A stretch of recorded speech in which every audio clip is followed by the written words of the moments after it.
I think the AI itself has the benefit of shedding a lot of light to the sector, to healthcare, and it sort of brings a lot of focus around the data, the quality of the data, and the integrity of the data. So it's accelerating a lot of those questions that we always had around digital solutions being powered by the right data sets. One pattern that we keep seeing from our end and mobilizing large investors to invest in America, we tend to see a new crowd of investors coming in the mix now that are really looking at having a bigger impact, aligning their strategies around AI investments, but also around healthcare. So the merit of having so much attention around AI is that it opens the doors to a new set of investors that are coming into the place now that we're talking to that typically would not be interested in investing, in different funds, but because of AI, they, a lot of them have FOMO, essentially come to the table, and we're able to attract them and turn them into active investors. So it opens the doors, but at the same time, the challenge is that we still have a lot of inaccuracy in the system,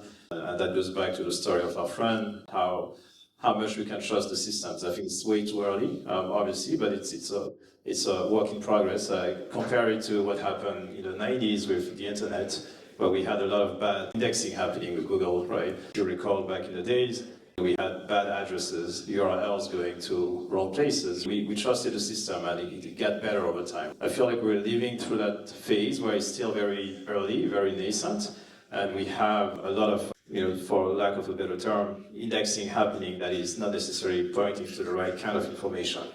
So we need to give enough time for the systems to train.